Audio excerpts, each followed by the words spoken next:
In this module, you will learn about how to drive safely in rain and how to deal with flood.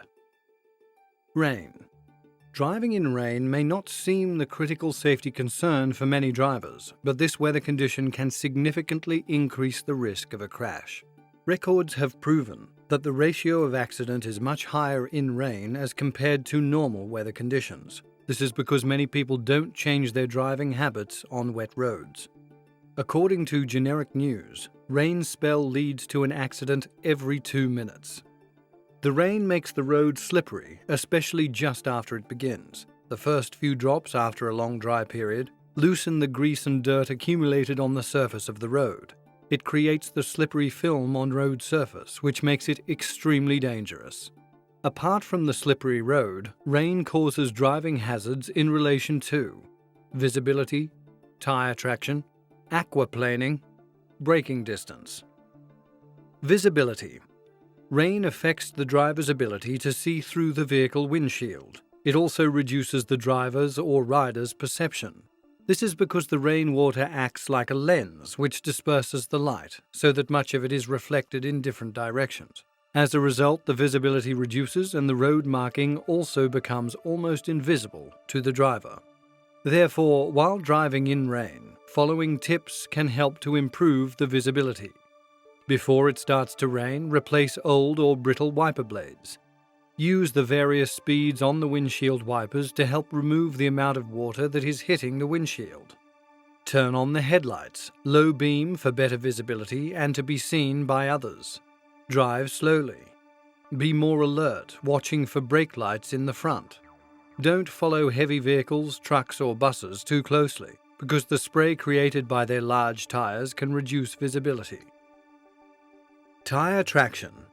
Water makes the road slippery, which reduces the tire traction. To improve the tire traction, motorists should: first of all, make sure the tires are in good condition and they are not worn out. Stay away from the pool of water accumulated on the road by driving in a lane where there is less water. If possible, drive in the tracks of a vehicle ahead as it would disperse the water. However, make sure to drive with a safe separation distance for the rain. Aquaplaning or hydroplaning. Aquaplaning, also known as hydroplaning, is when a layer of water builds between the wheels of the vehicle and the road surface, causing loss of traction that prevents the vehicle from responding to control. The grooves in the tread pattern of a rubber tire are designed to disperse water from beneath the tire, providing high friction even in wet conditions. So, at low speed, the water is fully dispersed by the tire. However, as the speed increases, a wedge of water forms in front of the tire. At high speed, tire encounters more water than it can dissipate. Water pressure in front of the wheel forces a wedge of water under the leading edge of the tire, causing it to lift from the road. The tire loses contact with the road and starts to skate or float on the thin sheet of water, which results in loss of control, meaning neither steering movements nor braking forces can be transmitted to the road. If multiple tires aquaplane, the vehicle may lose directional control and slide until it either collides with an obstacle or slows enough that one or more tires contact the road again and traction is regained. The factors that increase the likelihood of aquaplaning are speed of the vehicle, water depth on the road, tread pattern and depth, tire pressure. Avoid aquaplaning. To help prevent aquaplaning, motorists should reduce the speed according to the situation and do not exceed more than 80 km per hour on any road. Avoid slamming on the brakes, as it can cause the vehicle to skid and makes the brakes less effective.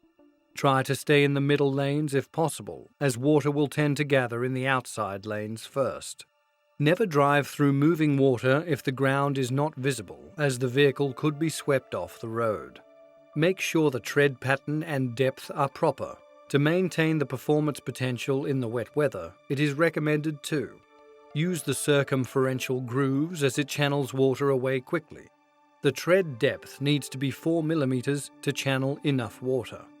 Maintain the correct tire pressure in all the tires. Do not use cruise control in wet conditions. How to regain control if the vehicle aquaplanes. First of all, motorists should keep themselves calm and then check the mirrors, put on the hazard lights, grip the wheel firmly and avoid braking or accelerating. Reduce the speed gradually by releasing the accelerator. Once there is a feeling that the vehicle is under control, either brake gently or accelerate gently. Check the mirrors again for other vehicles getting too close. Tip: the best thing to do when aquaplaning is not to panic and avoid making any sudden movements. Usually, the vehicle will come back under control without any action on the driver's part. Braking distance. Braking distance depends on two factors: thinking distance, stopping distance. Both of these factors are affected by the rain. Thinking distance increases as the visibility reduces in rain. Stopping distance multiplies because there is less friction between the tyre and the road. These ultimately affect the braking distance.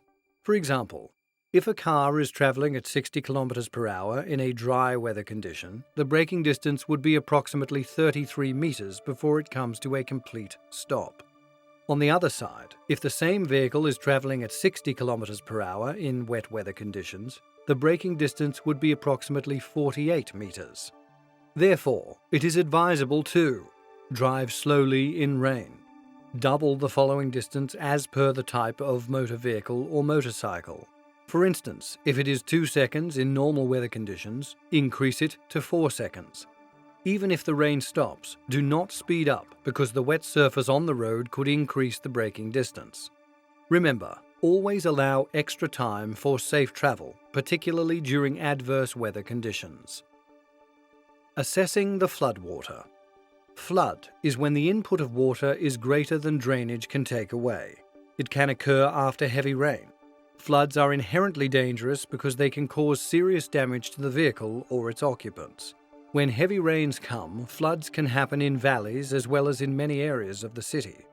To be safe and, if at all possible, it is best to avoid driving through floods, particularly for motorcyclists. However, if it is a must to drive through the flood, motorists need to be extra watchful as there might be hidden dangers in the path, like sharp objects or deep holes.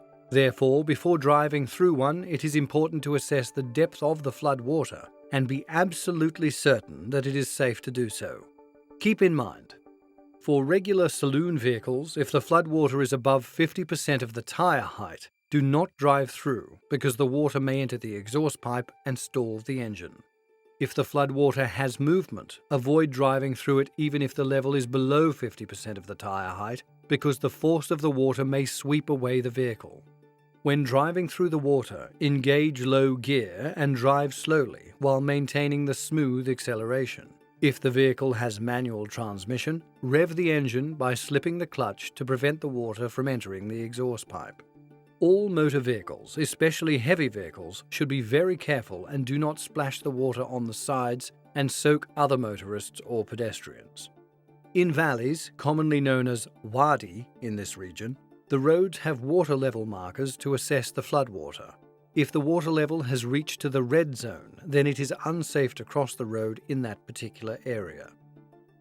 Passing through thereafter. After driving through the flooded section of the road, avoid speeding as the brakes will not be efficient due to moisture.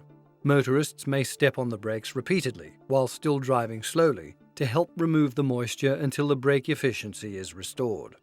After passing through the floodwater, even if the vehicle seems fine, it is always a good idea to immediately go through a complete checking, as many modern vehicles have sensitive electric components that may malfunction.